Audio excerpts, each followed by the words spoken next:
I never thought my life would unravel the way it did. My name is Daniel, and for 12 years, I'd been married to Claire. She was the kind of woman who turned heads, sharp cheekbones, a cascade of auburn hair, and eyes that could pierce through you with a single glance. We met in college back when I was a gangly engineering major and she was studying art history. I built things. She appreciated beauty. It seemed like a perfect balance. We'd settled into a comfortable rhythm in our suburban home just outside Seattle.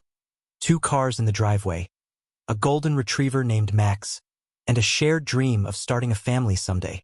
I worked long hours at a tech firm, designing software that kept the world running, while Claire taught painting classes at a local community center.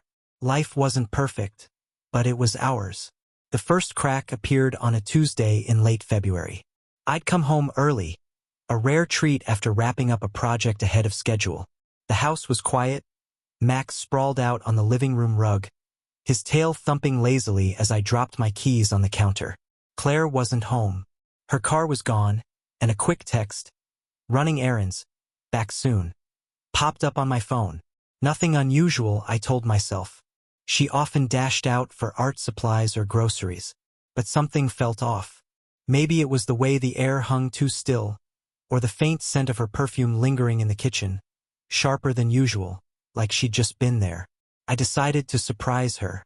She'd mentioned needing new brushes, so I drove to the art supply store downtown. The clerk, a wiry guy with a nose ring, said he hadn't seen her all day. Odd, but not alarming. I tried the grocery store next. No sign of her Toyota in the lot. My phone buzzed again. Got caught up. Home in an hour. My stomach tightened, but I brushed it off. Trust was the bedrock of our marriage. I wasn't about to let a stray doubt chip away at it. Back home, I poured myself a whiskey and scrolled through emails, Max snoring at my feet. The clock ticked past 7, then 8. When Claire finally walked in, her cheeks were flushed, her hair slightly mussed. "Traffic was a nightmare," she said, pecking me on the cheek before heading upstairs to shower. I nodded, sipping my drink, but the knot in my gut didn't loosen. Her excuse made sense. Seattle traffic could be brutal, but her perfume was stronger now, mixed with something unfamiliar. Soap, maybe? Couldn't place it. That night, as she slept beside me, I stared at the ceiling, wondering why my mind wouldn't let it go. The next few weeks were a slow descent into unease. Claire's schedule shifted subtly. Later nights at the community center, sudden errands that stretched into hours. She'd always been independent, so I didn't question it outright. But the signs piled up like bricks in a wall I couldn't ignore. Her phone, once left carelessly on the counter, now stayed glued to her hand or tucked in her purse.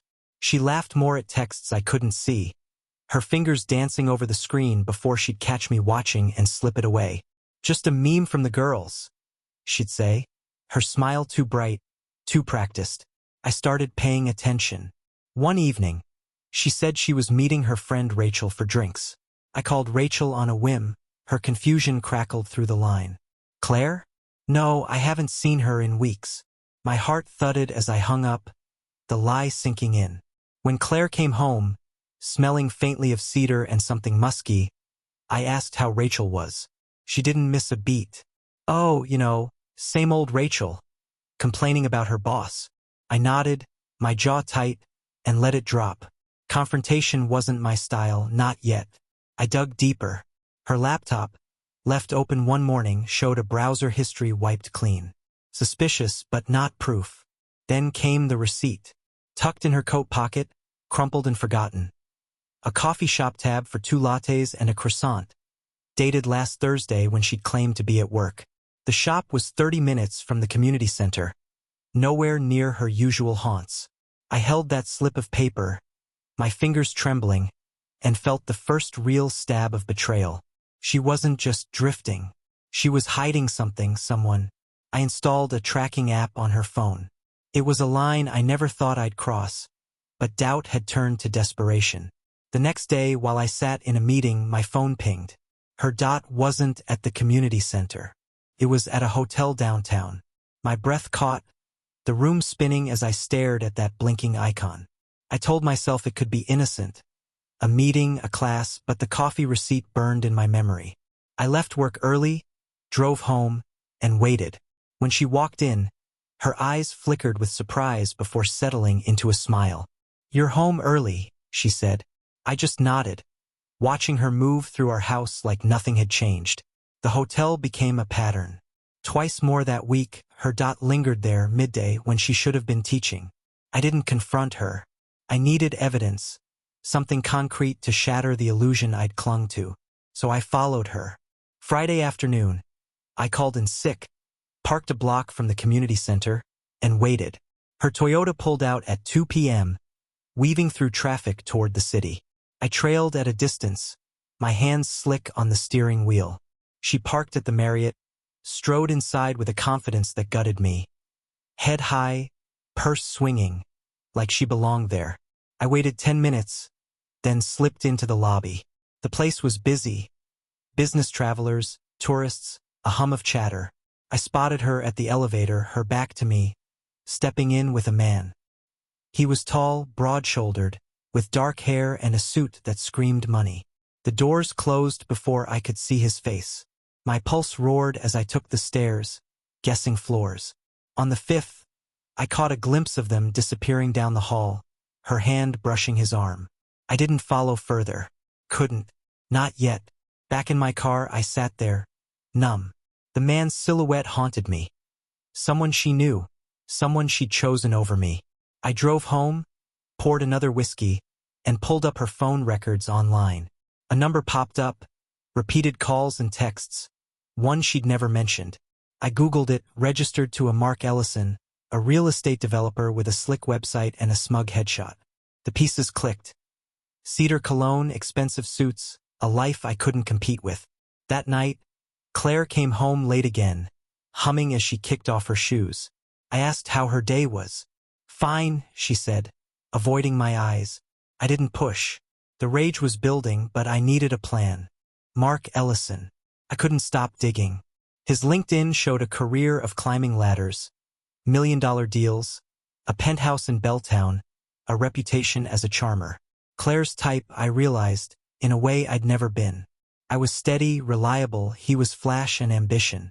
I found his ex-profile, photos of him at galas, on yachts, always with a drink and a grin. One post, dated a month ago, showed him at an art gallery opening.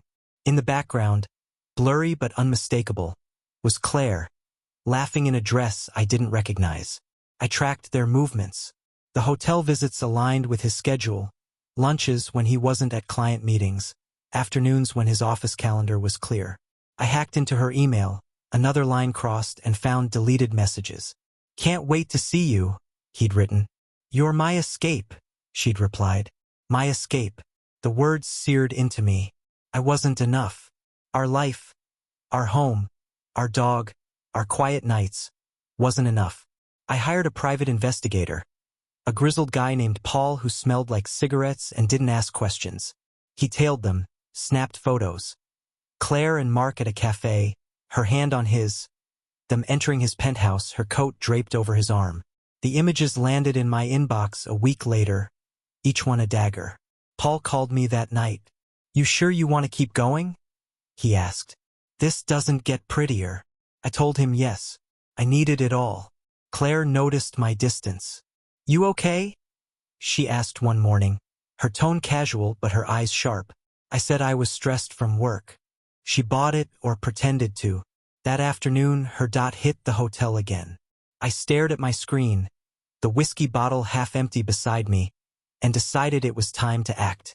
Revenge wasn't just an idea anymore, it was a necessity.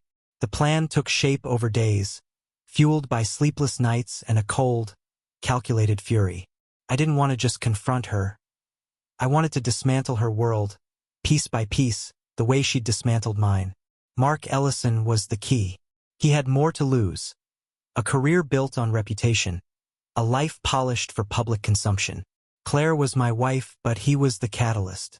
I'd start with him. I dug into his business. Public records showed a string of LLCs, properties flipped for profit, a few shady tax filings. Nothing illegal enough to sink him, yet I cross-referenced his ex-posts with the photos Paul sent. One shot caught him at a bar with Claire, a date stamped 2 weeks ago. His post that night bragged about closing a deal. The deal was my wife. I found his clients, big names in tech and real estate, and started crafting emails from a burner account. Anonymous tips. Ask Mark Ellison about his off hours. Might affect your next investment. I sent them to 5 of his top contacts, planting seeds of doubt. Next, I turned to Claire's world. She loved her art classes, her students. Her identity was tied to it. I knew the community center's director, a stern woman named Linda. I drafted a letter, forged Claire's signature, claiming she'd been taking supplies home without permission. Petty but believable. I mailed it anonymously, knowing Linda's zero-tolerance streak. Claire would squirm under the scrutiny, her perfect facade cracking. At home, I played the oblivious husband. She'd kiss me goodnight, oblivious to the storm brewing. I smiled, poured her wine, asked about her day. Each lie she fed me sharpened my resolve. Paul called with more. Mark had a wife, Emily, tucked away in a mansion in Bellevue. Another layer to exploit. I found Emily's email through a charity she chaired and sent a single photo. Mark and Claire, lips locked in his car. No note, just the image. Let her draw her own conclusions. By Friday, the dominoes were falling. Claire came home flustered. Linda had questioned her about the supplies. Mark's ex-posts grew sparse, his usual bravado muted. I watched, waited, and planned the next strike. This was just the beginning. The air in our house grew thick with tension, though Claire didn't know why. She'd come home rattled from the community center, muttering about Linda's ridiculous accusations. I feigned concern, stirring pasta on the stove while she vented.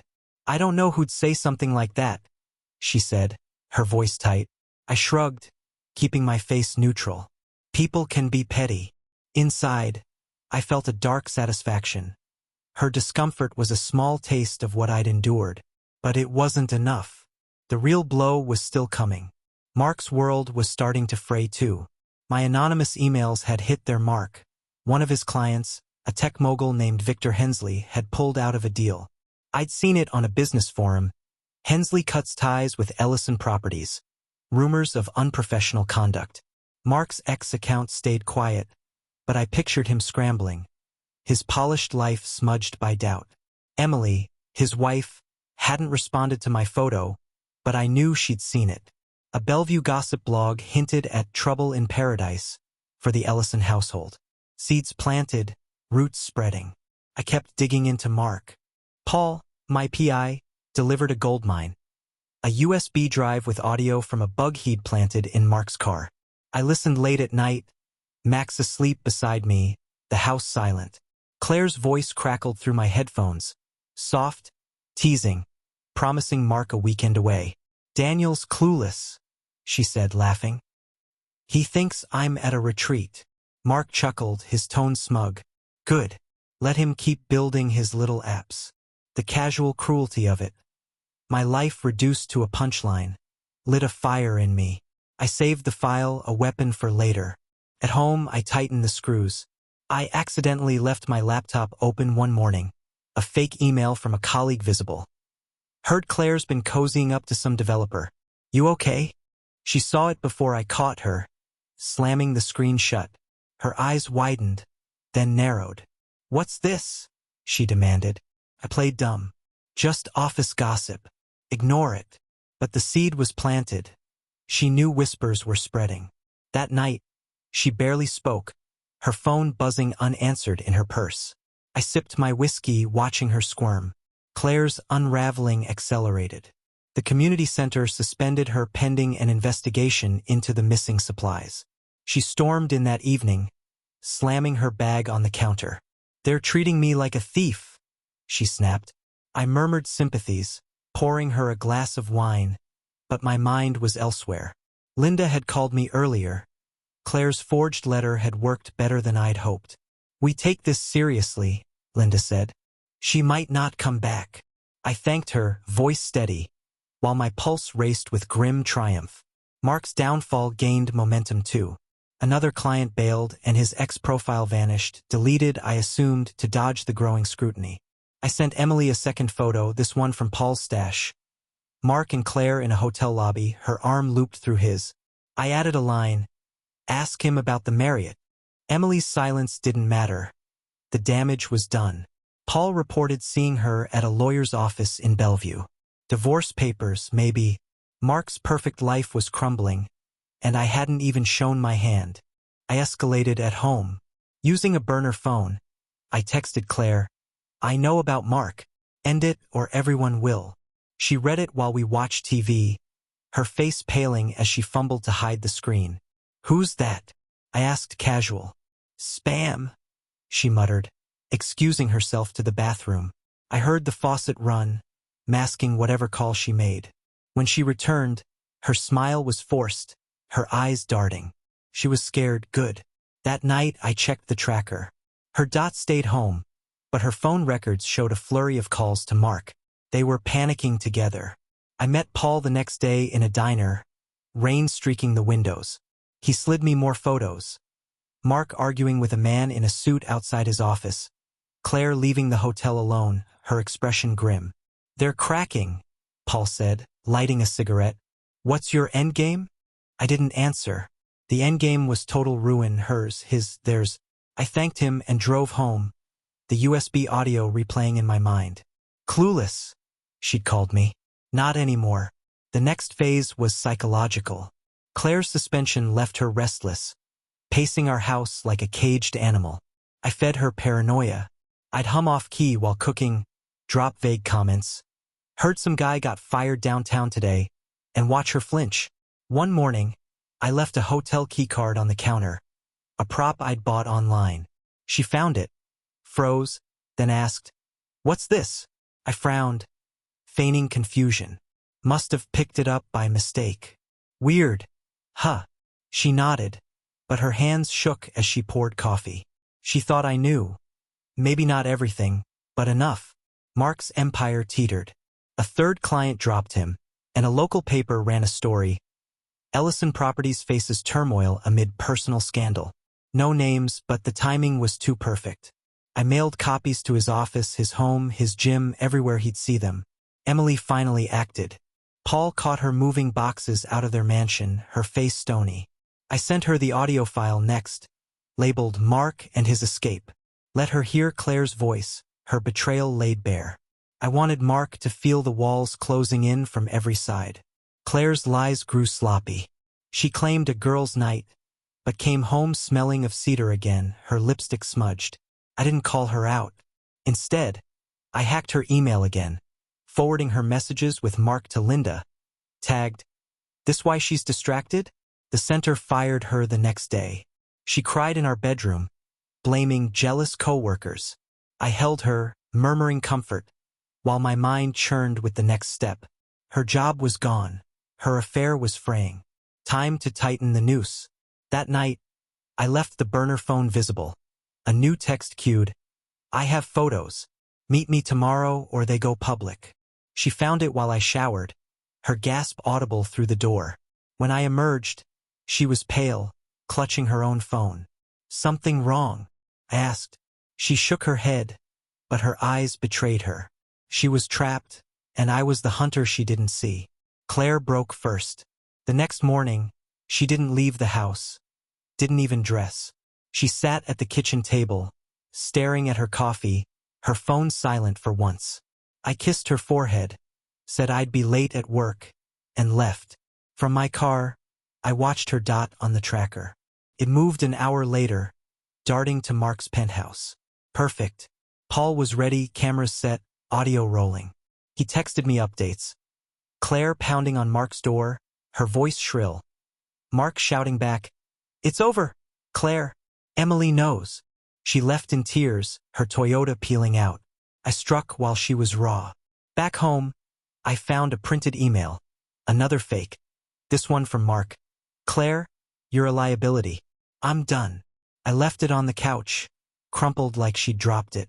When she saw it, her breath hitched. Where'd this come from? She demanded. I shrugged. Thought it was yours. She didn't argue, just sank into the cushions, defeated. Mark had cut her loose, and she thought he'd betrayed her too. The irony was delicious. Mark's ruin deepened. His firm laid off staff, a desperate cost cut as clients fled. I sent his remaining contacts a dossier, photos, emails, the audio labeled due diligence. By evening, his website was down, his name mud online. Emily filed for divorce that day. Paul saw the papers served. I toasted myself with whiskey, Max at my feet, as Claire moped upstairs. She'd lost her lover, her job, her pride. But I wasn't done. I called her bluff that night. "You seem off," I said, pouring her wine. "Anything you want to tell me?" Her eyes flickered, fear, guilt, exhaustion. "No," she whispered. I nodded, letting silence choke her. She went to bed early, leaving me to plot. The final blow would be public, personal, and permanent. She'd feel every ounce of the pain she'd dealt me. The endgame loomed. Claire barely left her room the next day, her spirit crushed. I kept the pressure on. Left the TV on a news channel reporting Mark's firm's collapse. Watched her flinch at his name. She tried calling him. I'd blocked his number from her phone days ago. Each unanswered ring deepened her despair. I fed her half-truths. Heard some developer's wife is suing for everything. Messy stuff. She nodded absently, lost in her own wreckage. Mark's fall was nearly complete. His penthouse went up for sale. Foreclosure, Paul confirmed. I sent his gym buddies the photos. Captioned, "Your pal's been busy." His social circle shrank. His ex-mentions turned to mockery. Emily's lawyer was ruthless, alimony, assets, the works. I mailed her a final gift. Claire's art portfolio, stolen from her studio, with a note. From his other woman. Let her shred it. At home, I staged the climax. I printed every photo, every email, the audio transcript. Spread them across the dining table while Claire napped. When she woke, I was waiting. "We need to talk," I said, voice cold. She saw the evidence, froze, then crumpled. "Daniel, I cut her off. Don't. I've known for weeks." She sobbed, begged, but I walked out, leaving her with the wreckage. The divorce papers were already drafted. She'd get nothing. Prenup intact, infidelity clause triggered. I moved out that night, Max in tow, to a friend's place. Claire's calls flooded my phone. I ignored them. Paul sent a last update. Mark, drunk in a bar, muttering about losing it all. I smiled. They'd betrayed me together. Now they'd drown apart. My revenge was cruel, calculated, and complete. The final parts would be theirs to live. Alone, broken, and haunted by what they'd done.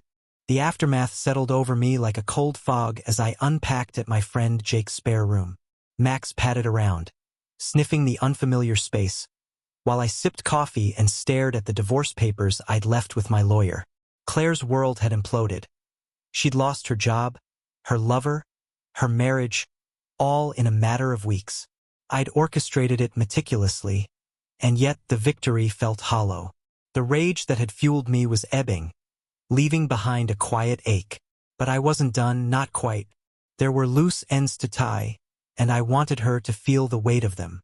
Claire's calls stopped after that first night, replaced by texts. Pleading at first, then angry, then silent. I didn't respond. Jake, a burly guy who'd known me since college, didn't pry. "You're scary when you're focused," he said, handing me a beer. I nodded, thinking of the table covered in evidence, her face when she saw it. She'd underestimated me. Assumed I'd stay the clueless husband forever. That was her mistake. I checked in with Paul. He'd kept tabs on Claire. She'd stayed in our house, barely leaving, her Toyota gathering dust in the driveway. Neighbors whispered. I'd made sure of that. A concerned friend, me, via burner email, tipped off the HOA about strange behavior at our address. Soon, nosy Mrs. Carter was peering through curtains, gossip spreading like wildfire. Claire's perfect suburban life was a punchline now, her isolation complete. I pictured her alone in that big house, Max's toys still scattered, and felt a grim satisfaction. Mark's descent was steeper. Paul spotted him at a dive bar, unshaven, nursing cheap whiskey. His penthouse sale fell through, Too much baggage even for a bargain. I sent one last anonymous package to his office. A framed photo of him and Claire, shattered glass over their smiling faces. Parting gift. His reputation was ash. His clients gone, his wife victorious in court. Emily had taken the house, the cars, half his accounts. I'd handed her the tools, and she'd wielded them well. Mark was a ghost of the man he'd been, and I'd made him that way. A week later, the divorce process kicked into gear. My lawyer, a shark named Denise, filed the papers citing infidelity. Photos, emails, audio all attached. Claire didn't contest it. She couldn't. The prenup held firm. She'd walk away with her clothes, her car, and a fraction of our savings. The house was mine, bought with my inheritance before we married. Denise grinned over coffee. She's got no leverage. You played the smart. I nodded, but smart didn't erase the years I'd wasted believing in us. I went back to the house midweek, Claire gone to her sister's in Tacoma. The place felt like a mausoleum. Her perfume lingered. Her art supplies still cluttered the spare room.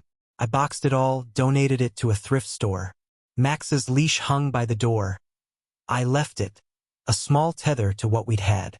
Then I called a realtor. I didn't want the house anymore. Too many ghosts. It'd sell fast. The market was hot, and my revenge had left no trace tied to me.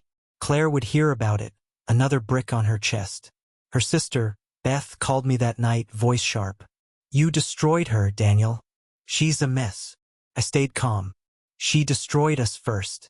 Tell her to sign the papers. Beth hung up, but the words lingered. Destroyed. Yes, I had. And I'd do it again. I checked Claire's ex account, locked now, but old posts showed her art, her life with me. I reported them anonymously, flagged them as stolen content with fake proof.